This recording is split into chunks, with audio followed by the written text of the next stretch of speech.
ಎದ್ದೊಳಗೆ ಅಂತ ನಮ್ಮ ಕಡೆ ಸ್ಪೆಷಲ್ ಅದು. ಅರಸೀಕೆರೆ ಸ್ಪೆಷಲ್. ಈಗ ನಾವು ಚಪಾತಿ ಚಪಾತಿ ಹಿಟ್ಟು ಕಲ್ಸ್ದಂಗೆ ಕಲ್ಸ್ಕೋಬೇಕು. ಶೇಂಗಾ ಬೀಜ ಹುರ್ಕೊಳ್ಳೋದು. ಪಟ ಪಟ ಅಂದ ತಕ್ಷಣ ತೆಗೆದು ಬಿಡ್ಬೇಕು. ಈ ತರ ಇಟ್ಟು ತೆಗೆದ್ರೆ ಚಪಾತಿ ಚೆನ್ನಾಗಿ ಬರ್ತಾವೆ. ಸೊ ಇದೇ ತರ ಎಲ್ಲ ಚಪಾತಿಗಳನ್ನ ಬೇಯಿಸ್ಕೋಬೇಕು. ಚೂರು ಮಳ್ಳು ಬಂದ ತಕ್ಷಣ ಇಳಿಸ್ಬಿಡ್ಬೇಕು. ಒಟ್ಟಿಗೆ ಮಾಡ್ಕೊಂಡ್ರೆ ಇದು ನುಣ್ಣಗಾಗಲ್ಲ, ಇದು ನುಣ್ಣಗಾಗಲ್ಲ. ಎಲ್ಲ ಈ ತರ ಮಿಕ್ಸ್ ಮಾಡ್ಕೊಂಡ್ರೆ ಅದು ಬಿಡೋದು. ಎದ್ದದು ಇದ್ರಲ್ಲಿ. ಓಕೆ, ಫೋಲ್ಡ್ ಮಾಡಿ ಮತ್ತೆ ಪುಡಿ ಪಾಕ, ಸ್ವಲ್ಪ ಪಾನಕ ಹಾಕಿ ಎದ್ದೊಳಗೆ ರೆಡಿ ಆಯ್ತು. ರೆಡಿ. ನಮಸ್ಕಾರ ವೀಕ್ಷಕರೇ, ವಿಶಿಷ್ಟ ರುಚಿ ಯೂಟ್ಯೂಬ್ ವಾಹಿನಿಗೆ ತಮ್ಮೆಲ್ಲರಿಗೂ ಪ್ರೀತಿಯ ಸ್ವಾಗತ. ಮೊದಲನೇದಾಗಿ ನಮ್ಮೆಲ್ಲ ವೀಕ್ಷಕ ವೃಂದಕ್ಕೂ ಯುಗಾದಿ ಹಬ್ಬದ ಹಾರ್ದಿಕ ಶುಭಾಶಯಗಳನ್ನು ತಿಳಿಸ್ತಾ ಇದ್ದೇವೆ. ಇವತ್ತಿನ ಸಂಚಿಕೆ ಮತ್ತೊಂದು ವಿಶೇಷವಾದ ಸಂಚಿಕೆ. ಕಾರಣ ನಾನಿವತ್ತು ನಮ್ಮ ಹಾಸನ ಜಿಲ್ಲೆಯ ಅರಸೀಕೆರೆಯಲ್ಲಿದ್ದೇನೆ. ನನ್ನ ಜೊತೆ ಶ್ರೀಮತಿ ಶಕುಂತಲಮ್ಮ ಅವರಿದ್ದಾರೆ. ಅಮ್ಮ ನಮಸ್ಕಾರ. ಮತ್ತು ಯುಗಾದಿ ಹಬ್ಬದ ಹಾರ್ದಿಕ ಶುಭಾಶಯಗಳು ತಮಗೂ ಕೂಡ. ಹಬ್ಬದ ಶುಭಾಶಯಗಳು. ಯುಗಾದಿ ಹಬ್ಬಕ್ಕೆ ಏನು ಮಾಡಿ ತೋರಿಸ್ತೀರಮ್ಮ? ಎದ್ದೊಳಗೆ ಅಂತ ನಮ್ಮ ಕಡೆ ಸ್ಪೆಷಲ್ ಅದು. ಅರಸೀಕೆರೆ ಸ್ಪೆಷಲ್. ಹಬ್ಬದ ನಾಳೆ ಯುಗಾದಿ ಹಬ್ಬದ ಮಾಡ್ಕೊಂಡು ಊಟ ಮಾಡ್ಬೋದು. ಚೆನ್ನಾಗಿರುತ್ತೆ. ಬೇಳೆ ಹಾಕಿ ಹೋಳಿಗೆ ಮಾಡೋದೆ. ಇದನ್ನ ಮಾಡಿದ್ರೆ ತುಂಬಾ ಡಿಫ್ರೆಂಟ್ ಆಗಿ ಇರುತ್ತೆ. ಚೆನ್ನಾಗಿರುತ್ತೆ, ರುಚಿ ಜಾಸ್ತಿ ಚೆನ್ನಾಗಿರುತ್ತೆ, ಟೇಸ್ಟ್ ಆಗಿರುತ್ತೆ.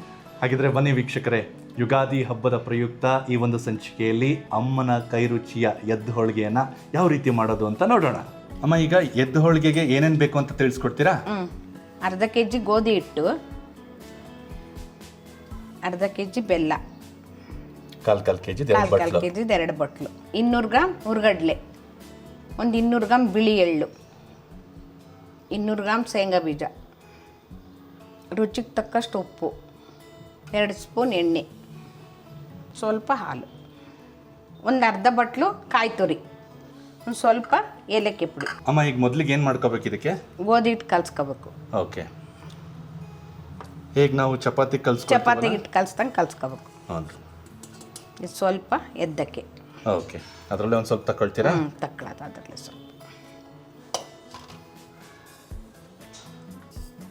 ಸ್ವಲ್ಪ ಉಪ್ಪು ಹಾಕೊಳ್ತೀರಾ? ಸ್ವಲ್ಪ ಉಪ್ಪು, ಸ್ವಲ್ಪ ಎಣ್ಣೆ ಹಾಕೊಳ್ತೀರಾ? ಎಷ್ಟು? 1 ಸ್ಪೂನ್ ಅಷ್ಟು. 1 ಸ್ಪೂನ್ ಅಷ್ಟು ಹಾಕಿ. ಈಗ ಅದಕ್ಕೆ ಹಾಲು. ಓಕೆ,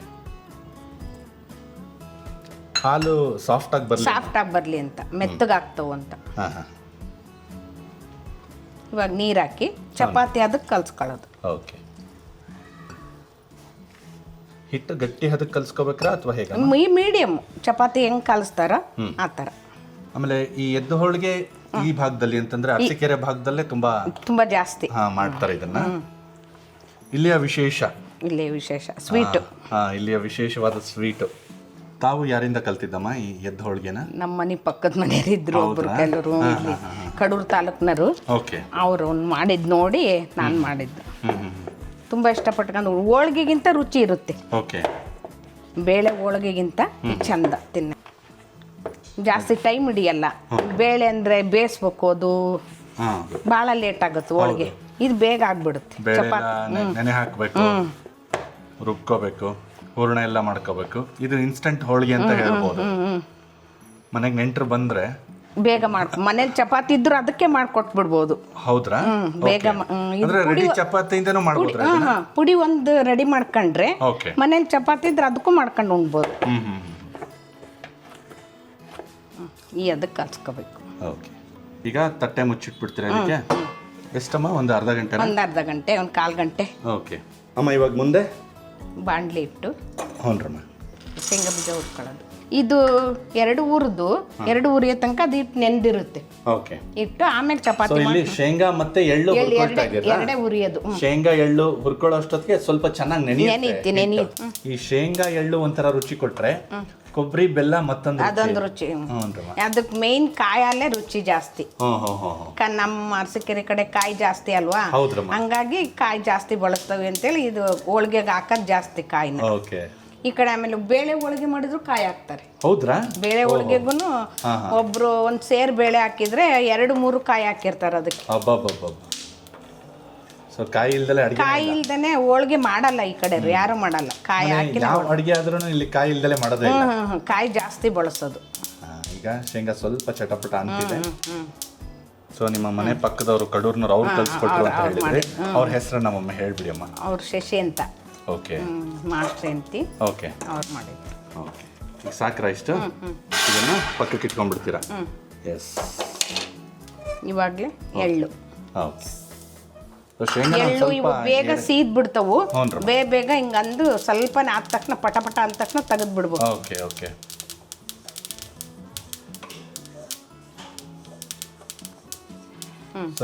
ಕೆಂಪಾಯ್ತು, ಬಣ್ಣ ಬದಲಾಯ್ತಾ ಸಾಕಿಷ್ಟು ಹುರಿದ್ಬಿಟ್ರೆ. ಓಕೆ ಈಗ ಜಾಸ್ತಿ ಹಾಕ್ಬಿಟ್ರೆ ಸೀದ್ ಬಿಡುತ್ತೆ. ಹೌದಮ್ಮ. ಹಾಗೆ ಬಾಣಲೆಯಲ್ಲಿ ಬಿಟ್ರು ಸೀದೋಗುತ್ತೆ. ಹಾಗಾಗಿ ತಕೊಂಡ್ಬಿಡ್ಬೇಕು ಇದನ್ನ. ಓಕೆ ಇದು ಹುರಿದಿರೋ ಶೇಂಗಾ ಉಜ್ಜಿ ಎಲ್ಲ ಸಿಪ್ಪೆ ಕ್ಲೀನ್ ಮಾಡ್ಕೋಬೇಕು. ಅಮ್ಮ ಇವಾಗ ಈ ಚಪಾತಿ ಹಿಟ್ಟನ್ನ ಕಲಸಿಟ್ಟು ಒಂದು ಅರ್ಧ ಗಂಟೆ ಆಯ್ತಲ್ಲ? ಅರ್ಧ ಗಂಟೆ ಆಗಿದೆ. ಹಾಂ ಅಮ್ಮ. ಇವಾಗ ಇದು ನೆಂದಿರುತ್ತೆ. ಹೌದು, ಚೆನ್ನಾಗಿ ನೆಂದಿರುತ್ತೆ. ಅವಾಗಿಂದ ಇದನ್ನೇ ಬೇರೆ, ಇವಾಗಿಂದ ಇದನ್ನೇ ಬೇರೆ. ಮೆತ್ತಗೆ ಚೆನ್ನಾಗಾಗತ್ತಲ್ರಮ್ಮ?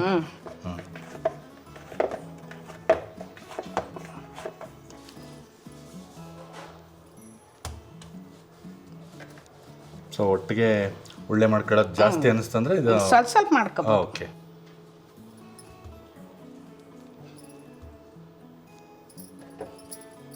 ನಮಗೆ ಎಷ್ಟೆಷ್ಟು ದೊಡ್ಡದು ಬೇಕೋ ಅಷ್ಟು ಮಾಡ್ಕೋಬೋದು. ಒಂದು ಮೀಡಿಯಮ್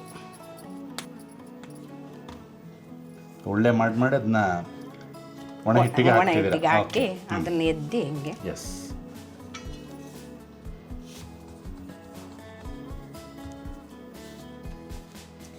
ನಾರ್ಮಲ್ ನಾವೇನು ಚಪಾತಿ ಮಾಡ್ತೀವಿ ಅದೇ ಥರ.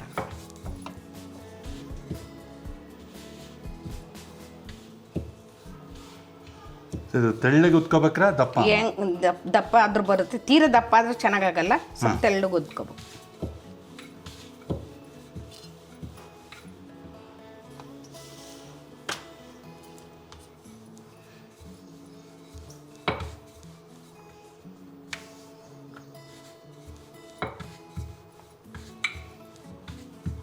ಯಾರೋ ನೆಂಟರು ಬಂದ್ಬಿಟ್ರು ಮನೆಗೆ ಚಪಾತಿ ಇದ್ರೆ ಅರ್ಜೆಂಟ್ ಮಾಡ್ಕೊಡ್ಬೋದು.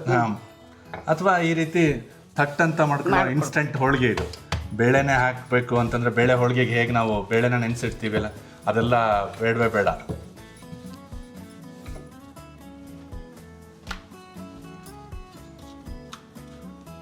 ಅಮ್ಮ ಈಗ ಮುಂದೆ ಸ್ಟವ್ ಹಚ್ಕೊಂಡು ಹಂಚಿಟ್ಕೋಬೇಕು ಚಪಾತಿ ಬೇಯಿಸ್ಕೊಳ್ಳೋಕ್ಕೆ. ಓಕೆ. ಹಂಚು ಚೆನ್ನಾಗಿ ಕಾದಿದೆ ಇವಾಗ? ಕಾದಿದೆ. ಒಣ ಈ ಥರ ಇಟ್ಟು ತೆಗೆದ್ರೆ ಚಪಾತಿ ಚೆನ್ನಾಗಿ ಬರ್ತಾವೆ. ಓಕೆ. ಇಲ್ಲ ಅಂದ್ರೆ ಕಪ್ ಕಪ್ಪಾಗೋ ಸಾಧ್ಯತೆ ಇರುತ್ತೆ.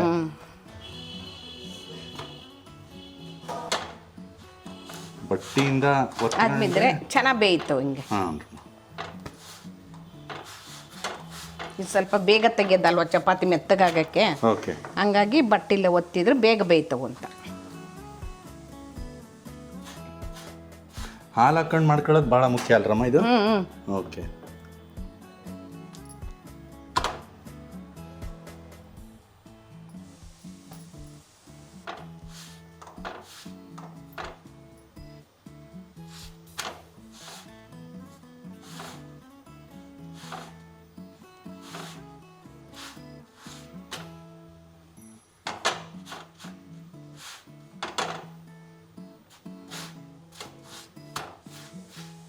ಅವು ಚಪಾತಿ ಎಲ್ಲಿ ಬೆಂದಿರಲ್ವ ಅಲ್ಲಿ ಸ್ವಲ್ಪ ಬಟ್ಟೆ ತಗೊಂಡು ಹಿಂಗಾದ್ಮಿದ್ರೆ ಈ ಥರ ಬೇಯ್ತವೆ. ಓಕೆ. ಸೊ ಇದೇ ಥರ ಎಲ್ಲ ಚಪಾತಿಗಳನ್ನ ಬೇಯಿಸ್ಕೋಬೇಕು. ಅಮ್ಮ ಇವಾಗ ಮುಂದೆ ಬಾಣಲಿ ಇಟ್ಕೊಂಡು ಪಾಕ ಮಾಡ್ಕೊಳ್ಳೋದು.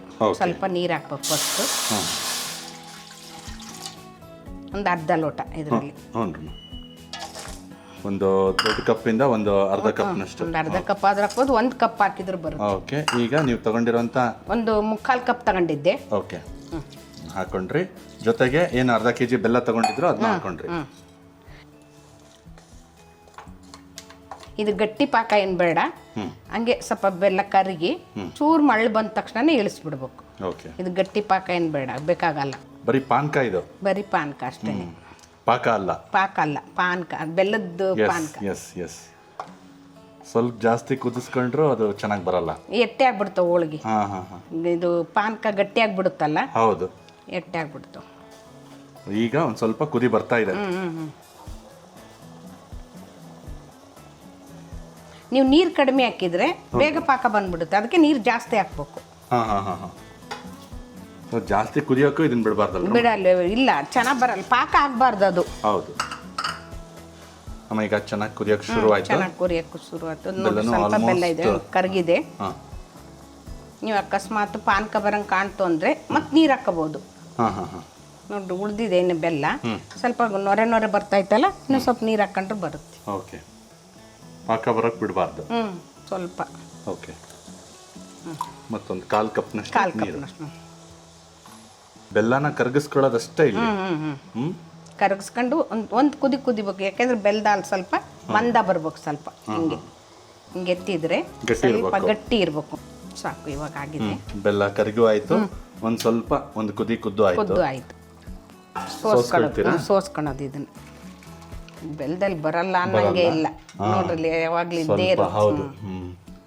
ಎಷ್ಟೇ ಶುದ್ಧವಾಗಿರೋ ಬೆಲ್ಲನ ನಾವು ತಗೊಂಡು ತಂದ್ರು ಕಲ್ಲಿದ್ದೇ ಇರುತ್ತೆ. ಹೌದು. ಸೊ ಈಗ ಪಾಕ ರೆಡಿ ಆಗಿದೆ. ಶೇಂಗಾ ಬೀಜ ಪುಡಿ ಮಾಡ್ಕೊಳಕ್ಕೆ. ಹೌದು, ಸಿಪ್ಪೆ ತಕ್ಕೊಂಡಿದ್ದೀರಾ ಈಗ? ಸಿಪ್ಪೆ ತಕ್ಕೊಂಡು ಬಿಳಿಯಾಗಿ ಮಾಡ್ಕೊಂಡವಿ. ಇದನ್ನ ಪುಡಿ ಮಾಡ್ಕೋಬೇಕು. ಏನು ತರಿ ಆಗ್ಬೇಕ್ರಾ ಫುಲ್ ಸಣ್ಣ ಆಗ್ಬೇಕು? ಸಣ್ಣ ಆದ್ರೂ ಚೆನ್ನಾಗಿ.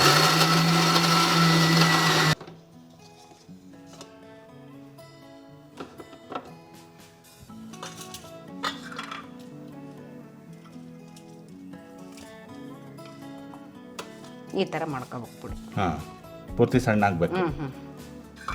ಆಮೇಲೆ ಎಳ್ಳು. ಹ್ಞೂ,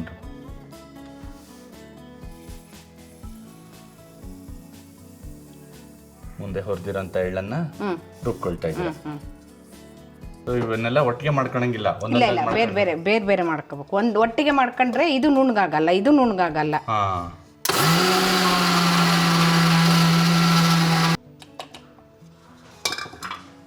ಇದನ್ನು ಶೇಂಗಾದಕ್ಕೆ ಮಿಕ್ಸ್ ಮಾಡ್ಕೊಳ್ಳೋದು. ಓಕೆ.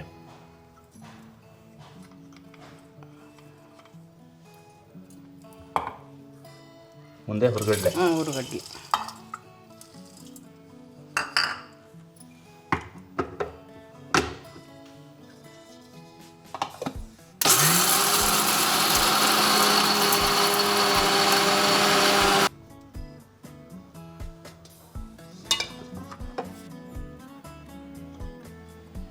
ಸೊ ಎಳ್ಳು ಹಾಗೆ ಶೇಂಗಾ ಪುಡಿಗೆ ಹುರ್ಗಡ್ಲೆ ಪುಡಿನ ಹಾಕೊಳ್ತಾ ಇದ್ದೀರಾ. ಇವಾಗ ಸ್ವಲ್ಪ ಕಾಯಿ ಒಂದೇ ರೌಂಡಿಂಗ್ ಓಡಿಸಿ ತೆಗೆದ್ಬಿಡ್ಬೇಕು. ಅರ್ಧ ಬಟ್ಲು ಕಾಯಿ ಇದೆಯಲ್ವಾ ಇದು? ಸ್ವಲ್ಪ ತುರ್ಕೊಂಡಿದೆ ಇದನ್ನ ಆಲ್ರೆಡಿ.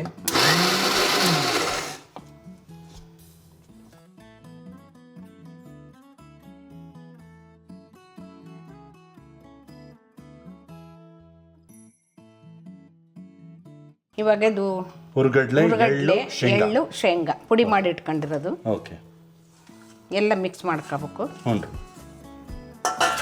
ಇದು ಕಾಯಿ. ಹೌದು, ತುರ್ಕೊಂಡು ಆಮೇಲೆ ಸ್ವಲ್ಪ ರುಬ್ಕೊಂಡಿರೋದು. ಇದೆಲ್ಲ ಈ ಥರ ಮಿಕ್ಸ್ ಮಾಡ್ಕೊಂಡ್ರೆ ಆಯ್ತಾ ಇದು? ಇದು ರೆಡಿ ಆಯ್ತು. ಇದಕ್ಕೆ ಸ್ವಲ್ಪ ಏಲಕ್ಕಿ ಪುಡಿನ. ಓಕೆ, 1 ಸ್ಪೂನ್ ಅಷ್ಟು. 1 ಸ್ಪೂನ್ ಅಷ್ಟು ಏಲಕ್ಕಿ ಪುಡಿ ಇದ್ರೇನೆ ಘಮ. ಅಮ್ಮ, ಈಗ ಈ ಚಪಾತಿ ಎದ್ದು ಹೋಳಿಗೆಯ ಮುಖ್ಯವಾದ ಭಾಗ ಇದೆ. ಈಗ ರೆಡಿ ಮಾಡ್ಕೊಂಡಿರೋ ಚಪಾತಿ ಇದೆ, ಬೇಯಿಸ್ಕೊಂಡಿರೋಂಥ ಚಪಾತಿ. ಬೆಲ್ಲದ ಪಾಕ ಇಟ್ಕೊಂಡಿದ್ದೀರಾ. ಶೇಂಗಾ, ಕಡ್ಲಿ, ಎಳ್ಳು, ಕಾಯಿ ಮಿಕ್ಸ್ ಮಾಡಿರೋ ಪೌಡ್ರು. ಎಸ್, ಮತ್ತೆ ಹೋಳಿಗೆನ ತಕ್ಕೊಳ್ಳಿಕ್ಕೆ ಒಂದು ಪ್ಲೇಟು ಇಟ್ಕೊಂಡಿದ್ದೀರಾ. ಓಕೆ, ಯಾವ ರೀತಿ ಮಾಡೋದಮ್ಮ? ಓ, ಅದು ಬಿಡೋದು. ಎದ್ದದ್ದು ಇದ್ರಲ್ಲಿ. ಓಕೆ,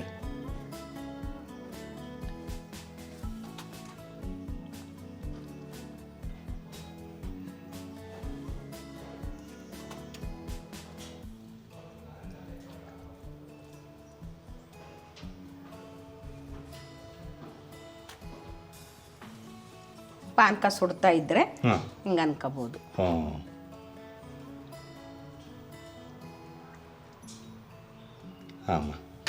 ಈ ಥರ ಎಷ್ಟೊತ್ತು ಮುಳುಗಿಸ್ಬೇಕಮ್ಮ ಇದನ್ನ? ಒಂದು 5 ನಿಮಿಷ ಸಾಕು, ಒಂದು 2 ನಿಮಿಷ ಆದರೂ ಸಾಕು. ಸ್ವಲ್ಪ ಹೀರ್ಕೊಂಡ್ರೆ ಸ್ವಲ್ಪ ಇದು ಸ್ವೀಟ್ ಬರ್ಬೇಕಲ್ವಾ? ಬರಬೇಕು. ಹೌದು, ಇದು ಆಲ್ರೆಡಿ ಸ್ವೀಟ್ ಆಗಿರುತ್ತೆ. ಇದು ಎದ್ದಿರೋದಕ್ಕೆ ಸ್ವೀಟ್ ಸಖತ್ತಾಗ್ಬಿಡುತ್ತೆ. ಸ್ವೀಟ್ ಕಡಿಮೆ ತಿನ್ನೋರು ಬೇಕಿದ್ರೆ ಬೇಗ ತಕ್ಕೋಬಹುದು. ಇದು ಎಷ್ಟು ದಿವಸ ಎತ್ತಿಟ್ಕೊಂಡು ತಿನ್ಬೋದು? ಒಂದು 6 ಗಂಟೆ ಇರುತ್ತೆ. ಕೆಡಲ್ವಾ ಇದು? ಕೆಡಲ್ಲ, ಕೆಟ್ಟೆಗೆ ತಕ್ಕೊಂಡು ಓಕೆ, ಈ ಥರ ಹಾಕ್ಕೊಂಡು ಇದನ್ನ ಪುಡಿ ಏನು ಮಾಡ್ಕೊಂಡಿದ್ರು ಅದನ್ನ ಮೇಲೆ ಸವರ್ಬೇಕ್ರಾ? ಮೇಲೆ ಸವರಿ ಸ್ವಲ್ಪ ಬೆಲ್ಲದ ಪಾನಕ ಹಾಕಿದರೆ ಓಕೆ ಈ ಥರ ಹೋಳಿಗೆ ಮಾಡಿಸ್ದಂಗೆ ಮಾಡಿಸ್ಬೇಕು. ಓಕೆ ಓ ಮತ್ತೆ ಇನ್ನೊಂದು ಲೇಯರ್ ಹಾಕ್ಬೇಕು. ಪುಡಿ ಪುಡಿ ಹಾಗೇನೆ ಪಾಕ.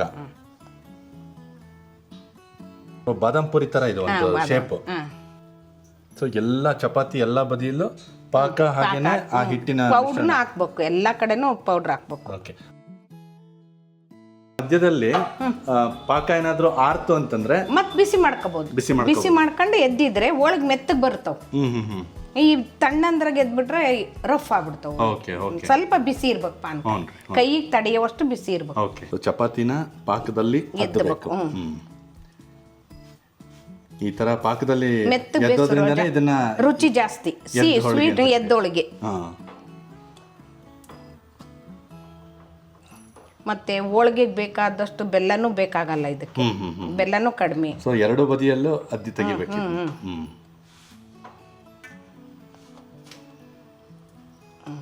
ಓಕೆ. ಈ ತರ ಎದ್ದಿ ತೆಗೆದ ನಂತರ ಪುಡಿ ಹಾಕ್ಬೇಕು. ಪುಡಿಯ ಮಿಶ್ರಣವನ್ನು ನಾವೇನು ಮಾಡ್ಕೊಂಡಿದ್ವಲ್ಲ ಅದನ್ನ ಹಾಕಿ ಸ್ವಲ್ಪ ಬೆಲ್ಲ ಹಾಕಿದ್ರೆ ಕರ್ಕೊಳ್ಳುತ್ತೆ.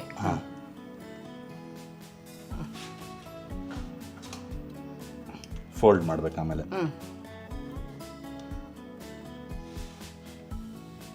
ಫೋಲ್ಡ್ ಮಾಡಿ ಮತ್ತೆ ಪುಡಿ ಪಾಕ ಸ್ವಲ್ಪ ಪಾನಕ ಹಾಕಿ, ಅಂದ್ರೆ ಹಿಡ್ಕೊಳ್ಳುತ್ತೆ ಪೌಡ್ರು ಅಂತ.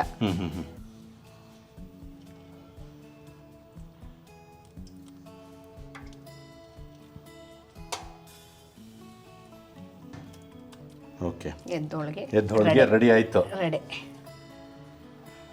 ಈಗ ಇದಕ್ಕೆ ಕಾಯಿ ಹಾಲು ಮಾಡ್ಕೊಳ್ತಿದ್ರ? ಕಾಯಿ ಹಾಲು ಒಂದು ಇದ್ರಲ್ಲಿ ಒಂದು ಬಟ್ಲು ತೆಂಗಿನಕಾಯಿ ಹಾಕೊಂಡು ಸ್ವಲ್ಪ ನೀರು ಹಾಕಿ ನುಣ್ಣಗೆ ರುಬ್ಕೋಬೇಕಿದೆ. ಓಕೆ. ಇಷ್ಟೇ. ಎದ್ದೊಳಗೆ ರೆಡಿ ಆಗಿದೆ. ತಿಂದು ಟೇಸ್ಟ್ ನೋಡಿ ಹೇಳ. ಆಗ್ಲಮ್ಮ, ತುಂಬ ಧನ್ಯವಾದಗಳು. ವೀಕ್ಷಕರೇ, ನೋಡಿದ್ರಲ್ಲ, ಯುಗಾದಿ ಹಬ್ಬದ ಪ್ರಯುಕ್ತ ಶಕುಂತಲಮ್ಮ ಅವರು ಈ ಒಂದು ಸಂಚಿಕೆಯಲ್ಲಿ ಅಂತಂದರೆ ಅಮ್ಮನ ಕೈ ರುಚಿಯಲ್ಲಿ ಎಷ್ಟು ಅದ್ಭುತವಾಗಿ ಅರಸೀಕೆರೆ ಭಾಗದಲ್ಲಿ ಮಾಡಲಾಗುವಂತಹ ಎದ್ದು ಹೋಳಿಗೆಯನ್ನು ಯಾವ ರೀತಿ ಮಾಡೋದು ಅಂತ ತೋರಿಸ್ಕೊಟ್ಟಿದ್ದಾರೆ. ಮನೆಯಲ್ಲಿ ರೆಡಿ ಚಪಾತಿ ಇದ್ದರೆ ಅದರಿಂದ ಕೂಡ ಇದನ್ನು ಮಾಡ್ಕೋಬಹುದು ಅಂತ ಕೂಡ ಅವರು ಹೇಳಿದರು. ಬನ್ನಿ, ಈಗ ತಡ ಮಾಡ್ದೇನೆ ನನಗೆ ಎದ್ದು ಹೋಳಿಗೆ ಇದ್ರ ಜೊತೆಗೆ ಕಾಯಿ ಹಾಲನ್ನು, ಆ ಕಾಯಿ ಹಾಲಿಗೂ ಅಷ್ಟೇ ಬರೀ ತುರಿದಿರುವಂತಹ ಹಸಿ ಕೊಬ್ಬರಿ ಹಾಕಿನೇ ಸ್ವಲ್ಪ ನೀರನ್ನು ಹಾಕಿ ರನ್ ಮಾಡಿಕೊಟ್ಟಿದ್ದಾರೆ ಅಷ್ಟೇ. ಯಾಕೆಂತಂದರೆ ಇದರಲ್ಲಿ ಸಿಹಿಯ ಅಂಶ ಆಲ್ರೆಡಿ ಇದೆ ಬೆಲ್ಲದಿಂದ.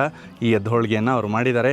ಬನ್ನಿ ಈಗ ತಿಂದುಬಿಟ್ಟು ಈ ಎದ್ದು ಹೋಳಿಗೆ ರುಚಿಯನ್ನು ತಮಗೆ ತಿಳಿಸ್ಬಿಡ್ತೀನಿ. ಲೇಯರ್ ಬೈ ಲೇಯರ್ ಇದಕ್ಕೆ ಆ ಪುಡಿಯ ಮಿಶ್ರಣನ ಅಂತಂದರೆ ಎಳ್ಳಿನ ಪುಡಿ, ಶೇಂಗಾ ಪುಡಿ ಇದೆಲ್ಲವನ್ನು ಹಾಕಿ ಜೊತೆಗೆ ಬೆಲ್ಲದ ಪಾಕವನ್ನು ಹಾಕಿ ಚೆನ್ನಾಗಿ ಮಾಡಿಕೊಟ್ಟಿದ್ದಾರೆ. ಬನ್ನಿ ಈಗ ತಿನ್ನೋಣ. ಸ್ವಲ್ಪ ಈ ಕಾಯಿ ಹಾಲಲ್ಲಿ ಅದ್ದಿ ತಿಂದು ನೋಡ್ತೀನಿ.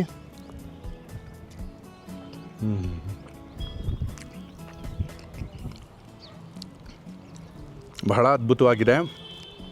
ಬೆಲ್ಲ ಹಾಗೆಯೇ ಕೊಬ್ಬರಿ ಇದರ ಮಿಶ್ರಣನೇ ಒಂಥರ ಚೆನ್ನಾಗಿರುತ್ತೆ. ಜೊತೆಯಲ್ಲಿ ಇಲ್ಲಿ ಎಳ್ಳಿನ ಪುಡಿ ಇದೆ, ಶೇಂಗಾ ಪುಡಿ ಇದೆ, ಇದೆಲ್ಲವೂ ಬೆರೆತು ತುಂಬಾ ರುಚಿಯಾಗಿದೆ ಈ ಎದ್ದು ಹೋಳಿಗೆ. ಹಾಗೆಯೇ ಚಪಾತಿನ ಇವರು ಹಾಲು ಎಣ್ಣೆನ ಹಾಕಿಬಿಟ್ಟು ತುಂಬ ಸ್ಮೂತಾಗಿ ಮಾಡಿರೋದು ಕೂಡ ಇಲ್ಲಿ ಗೊತ್ತಾಗ್ತಾ ಇದೆ. ಚಪಾತಿ ಸ್ಮೂತಾಗೂ ಇದೆ, ಅದರ ಮೇಲೆ ಹಾಕಲಾಗಿರುವಂತಹ ಸ್ವೀಟು ಮೈಲ್ಡಾಗೂ ಇದೆ. ಜೊತೆಗೆ ಎಳ್ಳು ಹೋಳಿಗೆ ತಿಂದಾಗ ಅನ್ನಿಸ್ತಾ ಇದೆ, ಶೇಂಗಾ ಹೋಳಿಗೆ ತಿಂದ ಹಾಗೆ ಅನ್ನಿಸ್ತಾ ಇದೆ. ಎಲ್ಲವನ್ನು ಬೆರೆಸಿ ತಿಂದಾಗ ಯಾವ ರೀತಿ ಮಜವಾಗಿರುವಂತಹ ರುಚಿ ಕೊಡುತ್ತೋ ಆ ಒಂದು ರುಚಿ ಈ ಎದ್ದು ಹೋಳಿಗೆ ಕೊಡ್ತಾ ಇದೆ ಅಂತಲೇ ಹೇಳ್ಬೋದು. ಇದನ್ನು ಹಾಗೆ ತಿನ್ನೋದಕ್ಕೆ ತುಂಬ ಚೆನ್ನಾಗಿದೆ.